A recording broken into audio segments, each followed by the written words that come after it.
Hey everyone, Mah-Dry-Bread here. Pokemon Gold with only one Shuckle was for sure unique, but not as hard as I expected. Let's follow that up with our first Fallout 3 challenge in 2.5 years. Today's the day that we figure out would I be able to beat Fallout 3 with only silencers. Okay, so this should be a hard one. There's actually very few silenced weapons in Fallout 3. If we're counting only the ones that aren't in the DLC maps, then it's the BB gun, a homemade dart gun, and a silenced 10mm pistol. That's a weaker version of the 10mm pistol that you start the whole game with, so no matter what, our damage output is probably going to be a huge issue. It says here that the dart gun does some damage over time, but I'm not really seeing much here that would make me think that I could take down a super mutant, and I know that we'll be doing a lot of that. Like always, I'm writing this script as I go through with the challenge, so this part is being written before I've started. Everyone comment down below and guess if I can win or not. I'm pretty sure that I can win, but I worry that we're constantly gonna have ammo issues. Our main weapon is weaker than the starting weapon. It might be a slow run. Let's explain the rules. In combat, we can only use silenced weapons. Also, only cosmetic mods are allowed. I'm not allowed to use anything that affects gameplay and stuff, just like bug fixes or whatever.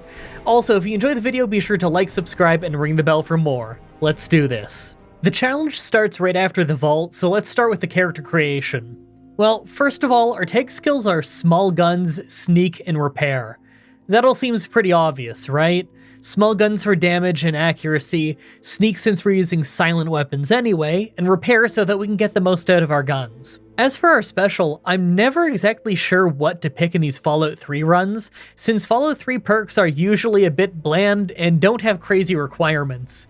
I ended up just dropping charisma and strength in favor of more luck, agility, and a little bit of intelligence. So, early game plans. I guess first, I want to run to Megaton since it's close by, and sometimes the shop sells a silenced 10mm pistol.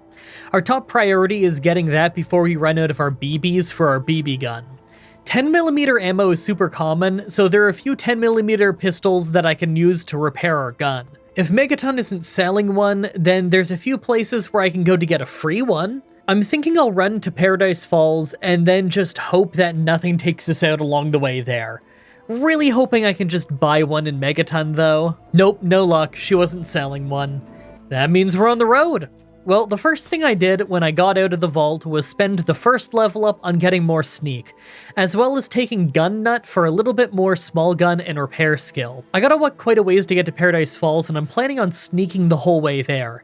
If I remember right, it's northeast, to an area that I don't think we've ever had to go to in any of these Fallout 3 runs. Let's see what we run into. So this was a pretty long trip. I mean, it took like 15 minutes, but for Fallout, that's a long trip.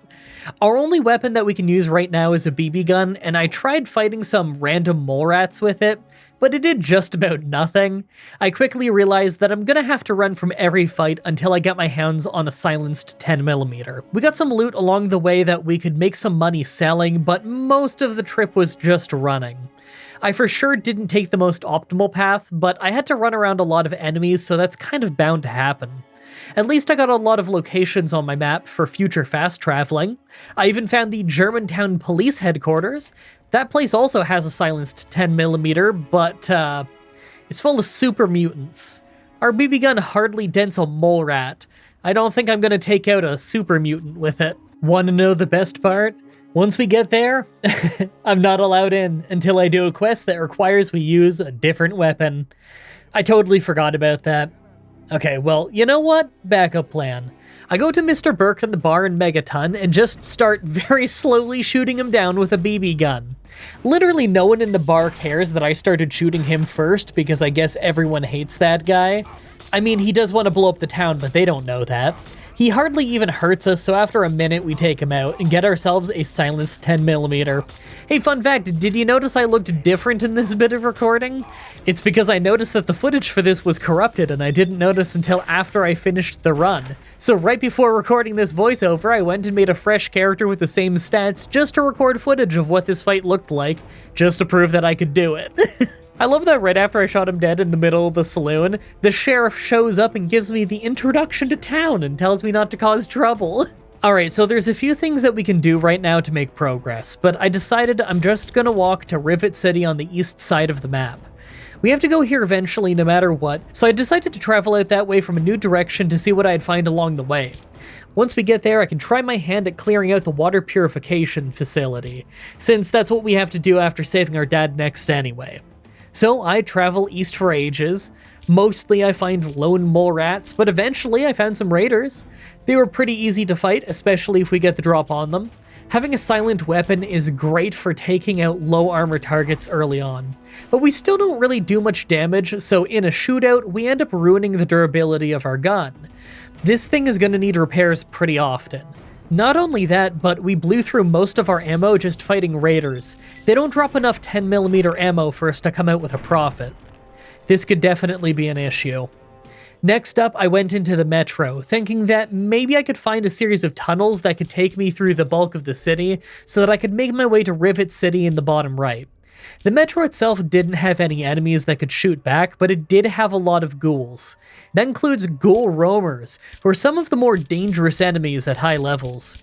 I remember years ago when I used to work for Fudge Muppet when we did a video together where we came up with a list of the hardest Fallout 3 enemies, and we came to a conclusion that the ghoul roamers that spawn when you're a high level are some of the strongest enemies. We went through a decent amount of ammo down here, but there was some loot too, so I may make my ammo back just through the caps alone. At the end of this place, I end up, northwest exit? Yep, that indeed did not help me at all. Alright, I'm gonna go the usual way. So on the path south to Rivet City, I pretty much could only fight the raiders. They sometimes give me my ammo back and 10mm pistols to repair with, but I'm having to shoot so much to take out anything else that it's degrading my gun really fast. I had hundreds of 10mm ammo from the tutorial vault, and I've picked up tons, but I'm still always close to running out. For most of the trip to Rivet City, I just ended up running past enemies. That got me thinking, most of the required fights in this game are against super mutants. There's clearing out the super mutants in the water plant, and then there's the super mutants in the vault with the Gek. Right now, if we want to kill a super mutant, we'd have to shoot it roughly 1 million times. Okay, maybe more like 20 or 30 times in the head. That's still a ton of bullets. Maybe I should focus on making the dart gun instead? I need to get the schematic, then I need to grab a few reasonably common ingredients to craft it. Could be worth it though. The wiki says it paralyzes the legs of whoever we shoot, so that sounds pretty amazing. There's a schematic for it at a power station right near the top left corner of the map, just outside of Raven Rock. Man, I'm walking all over the place today. Alright, after a crazy long trek northwest, I found what I thought was the station, but there was a death claw there. I snuck around for a little while before I realized it was already hurt. So with a sneak attack and a few more shots, I took it out. That's when I found the Deathclaw Gauntlet schematic? I guess the power station I'm looking for is farther. Alright, another 5 minutes later and I found the right one. There's a ton of raiders out front and I'm nearly out of ammo, but all the early points in Sneak have really paid off as I was able to walk in and grab the schematic out from right in front of them. Now I've got to go build this dart gun and probably buy some more 10mm ammo. Okay, well all the stuff I needed was free around town other than a rad scorpion gland, but we find those all over the place. We've got a dart gun. Now I just have to go buy some darts. I think they sell them at Rivet City. Nope, they aren't selling them here.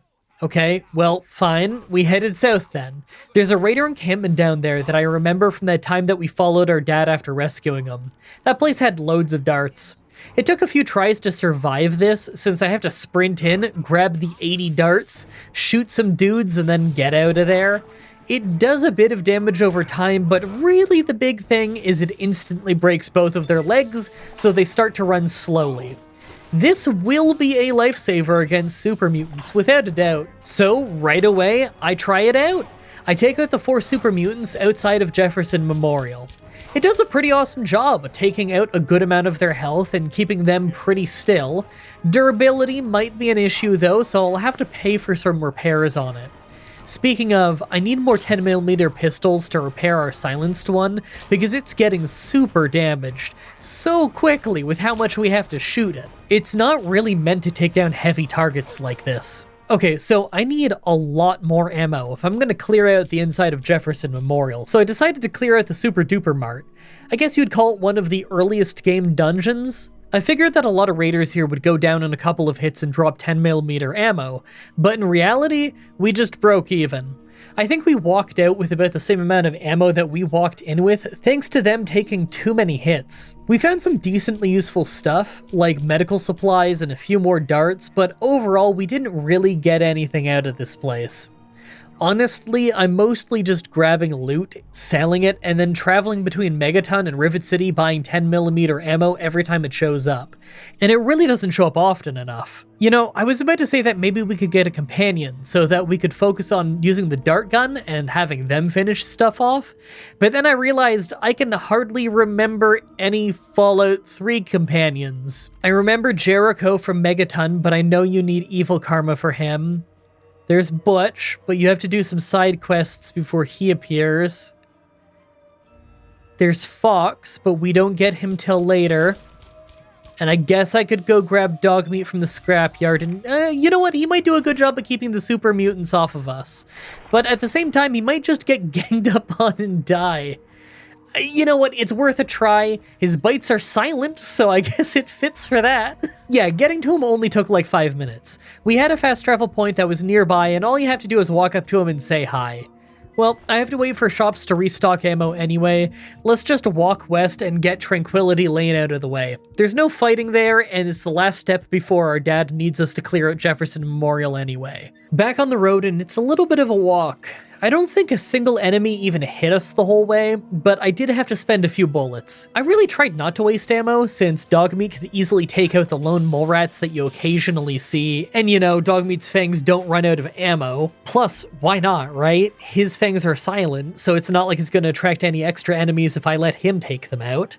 Just means that Dogmeat's playing the challenge with us, because he's a good boy. So, once I got into Tranquility Lane, I crashed about 10 times in the failsafe room. Yeah, this happened in a bunch of other places earlier in the game too. I tried Googling around, but everyone just said to download the unofficial patch, and that stopped working after Bethesda updated the game again.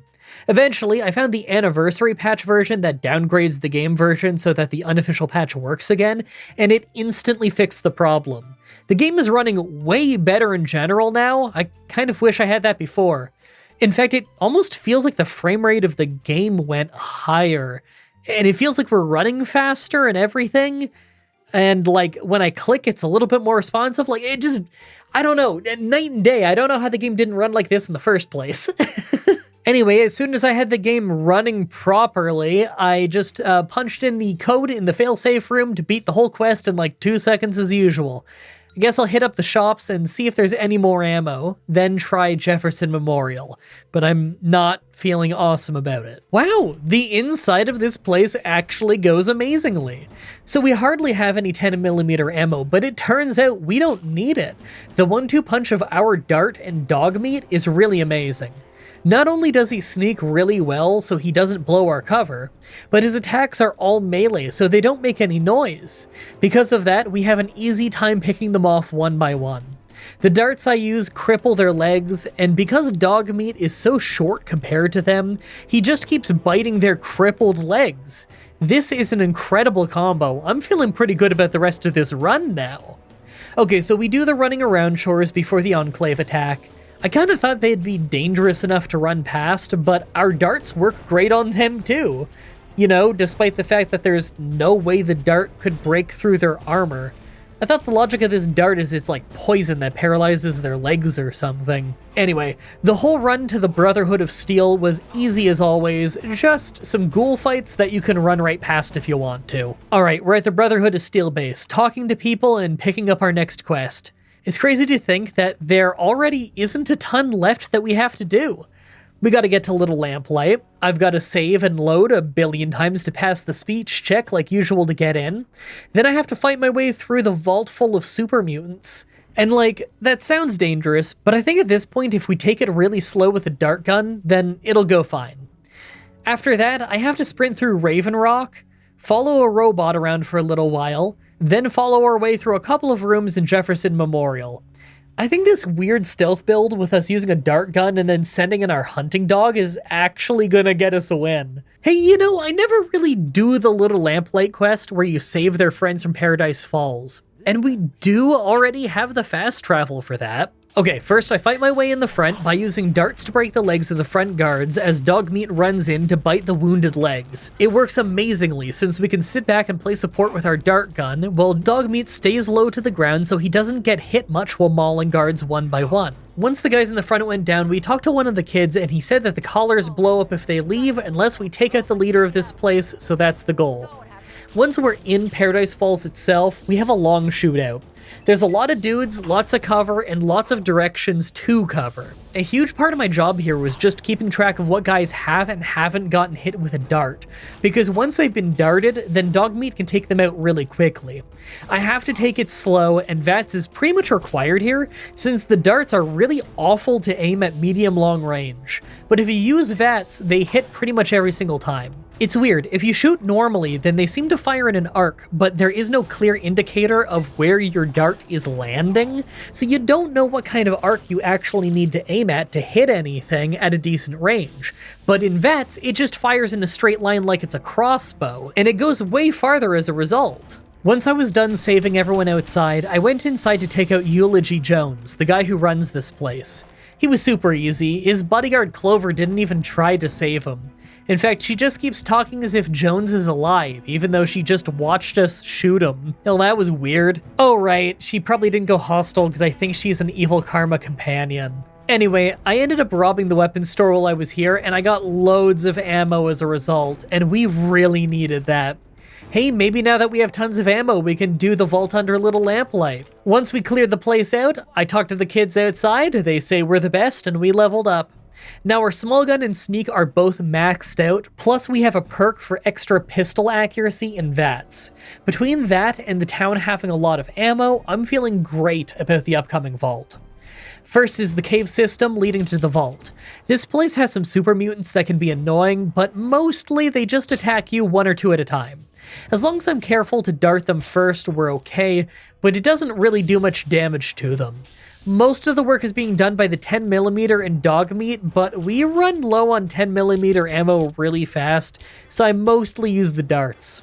Normally I sprint past a lot of these guys, but I fought my way in this time for the experience and because I think we have enough ammo to do it. The vault itself has super mutants in a much tighter space, so they tend to be a bit harder, but our sneak skill is really good by this point, so sometimes they don't see us despite us being really close to them. It does really help make sure that they rarely target us when the fights do happen, and that's great because I'd probably lose a one-on-one to any of these super mutants if they just focused completely on me. Now, ammo quickly became a huge problem in the vault, something that really had me worried. Not only did we blow through our 10mm ammo really quickly, but we also ran really low on darts. That's what had me the most worried. We only had 11 darts left when we ended the vault, and that's considering you don't even have to fight the last 8 or so super mutants since Fox fights them for you when you rescue them. I don't think that I'd have even come close to beating this place if not for how we have this awesome dart gun and Dogmeat targets the legs. Once we get the Gek, we get flashbanged and brought to Raven Rock. This is one of those places where you can fight a bit if you want, but you can also just sprint your way through, and that's what I did. I hardly had any darts left, and I knew that I probably needed a few just for the way out. So I get to the president, who's a giant computer. He does the usual thing where he gives us stuff to put in the water purifier to kill anyone irradiated, and we have no plan in using that, of course. And then because I have high enough intelligence, I easily convinced him to blow the place up. I love how unbelievably easy that is to do, by the way. Now, the only way out is normally really easy, but for some reason, the security robots that help us here were way less useful than normal. I don't know if maybe it's because we're a higher level than normal and the Enclave Guard will spawn with more health or something, but I actually died a few times trying to get past them. It probably took me only like 5 minutes at most, but still, that's longer than usual. This probably takes me 2 minutes. Alright, well, with all that done, we're back at the Citadel prepping for the final mission. All that's left is for Liberty Prime to escort us to Jefferson Memorial, and then we run in with a bunch of backup, fight a few easy fights, and win the run. I, kind of feel like I should ask you to make guesses on if we can win this or not, but I kind of feel like the actual hardest part of the run is usually the vault under Little Lamplight. I really can't see us losing the rest of the run, but I guess if you want to comment on your predictions anyway, just to help the video grow, then I'd appreciate it. Let's do this. So first try is getting to Jefferson Memorial, and this was kinda weird. Now, normally I don't think I ever really get hit during this part since Liberty Prime and the other Brotherhood of Steel members do a good job at clearing the place out, but not this time. Liberty Prime just kept leaving Enclave soldiers behind, so I often had to wait behind for the Brotherhood of Steel soldiers and Fox to catch up and handle things.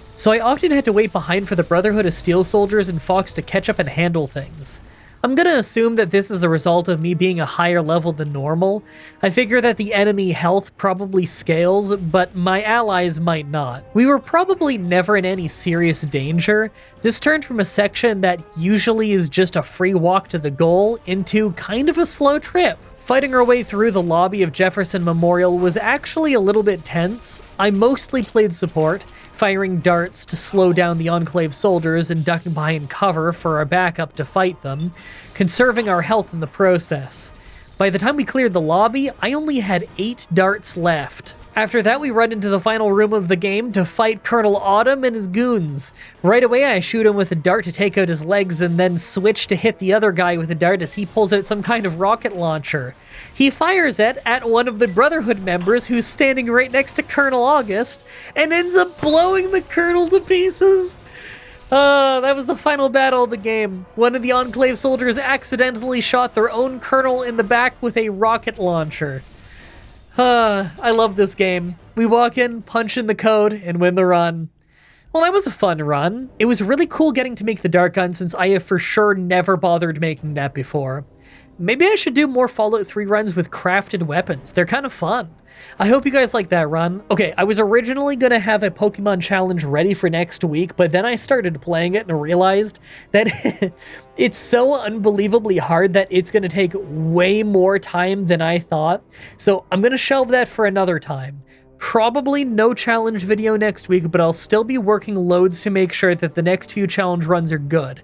As always, I'm looking at your suggestions in the comments, in the challenge request section of my Discord channel, and on Twitter. Subscribe, ring the bell, stay tuned. Alright, time for the outro. That was super fun. I really liked that run, even though like there were parts that dragged, you know. Some of the walking around was pretty bland. I didn't really have a whole lot to talk about in a lot of the walks, and a lot of the walks are kind of long. But I don't know, overall it was a really fun run. I really liked being able to make the dart gun because I have never made that before. I knew there was a dart gun in the game because, you know, you pick up the darts and it's under the ammo category, so like obviously that's what it is. And I bet you I've even picked up a dart gun schematic before, but I don't know. In Fallout 3, I just feel like I never really crafted much. Not like in Fallout New Vegas, where I feel like I was crafting ammo fairly regularly in the game, and probably some files I made some medicine, but mostly ammo. But I don't know, lately I've just been in a really big Fallout mood. I think I want to start playing some Fallout New Vegas again, like maybe just streaming it and uploading the VODs of it as an unlisted playlist or something. Like have the videos unlisted, but you can just find them in the playlist section here on YouTube. Do something like that. I don't know, I've been watching a lot of Fallout stuff. You guys remember, like, I don't know, it was probably like 2 or 3 months ago now, but in one of these outros I was talking about how YouTube has been doing a really good job lately of starting to promote small YouTubers more, and how they promoted to me like, I think it was like part 2 of, it was a VOD of part 2 of somebody's first time playing Fallout New Vegas, and I thought that was kind of cool, and I think I shouted them out on this. I guess because I watched that, the algorithm now knows that I'm willing to watch like Fallout Let's Plays from small channels. And so it showed me another one recently. The channel's called Mary Mac XO. I think that's the name of it at least. But I was watching her play some Fallout 3 the other day, and that was fun. I just kind of jumped in partway through the playthrough because, you know, I'm interested. Something fun to watch on the side while I'm working on editing and stuff. And she just started her first time playing Fallout New Vegas, which is super cool to watch, seeing a new person experience that for the first time. And this is someone who she's already played every other mainline Fallout game, 1 and 2 included, which is super cool because I also played every other mainline one at the time leading up to New Vegas. So, you know, she was able to identify what the geckos are from Fallout 2 and all of that stuff. So it's really cool seeing somebody who played the games in a different order than me, playing the game at a very different time than me. You know, I first played the game when it was new, like 10 years ago or something. She's first experiencing it now. And just someone who seems to play these games totally different than me, picks totally different like skills than me, puts the level up points into different things, perks into different things, picks different dialogue options. I don't know, that's really cool. That reminds me of like, I don't know, when I started doing Let's Playing like 13, 14 years ago. And like, that was so much of the fun of watching Let's Plays and doing Let's Plays, is just seeing the different choices people make and how differently they played the games. Mind you, back then, tons of people would also get on you. They'd be like, oh, I'm better at the game than you, or whatever, or why did you make that mistake, or, oh, me watching this video in the future and I can pause it and stuff, and all I'm doing is watching the screen. I noticed this thing in the corner of the screen that you did not notice, for you are stupid. And of course, they take no time to consider that mayhaps the person recording the video is a little bit distracted between, I don't know, looking at the recording timer and thinking about how they're performing a show for entertainment, and maybe they're looking at the reticle or somewhere else on screen because they are shooting at something. I don't know. I'm happy that people seem less hostile about people playing video games differently than them nowadays. Although I'm sure there's still plenty of that, and I'm sure that the younger the general audience, the more likely that is to happen. But I feel like people are more used to it now, and I feel like it's less harsh than it used to be. Anyway, I'm just rambling now because it's got me thinking about YouTube, and I like talking about this stuff. This is like 95% of my Twitter, by the way. If you find it interesting, just hearing me talk about like differences between how YouTube worked then and now and all that stuff, man, that's half of what I talk about on Twitter. Anyway, yeah, I need to go get working on editing this stuff because I got a whole lot to edit this week. So I think I'm going to start on that now. And hopefully I will have time to stream again sometime in the next 5 years. Thank you everybody so much for watching, and until next time, have a nice day.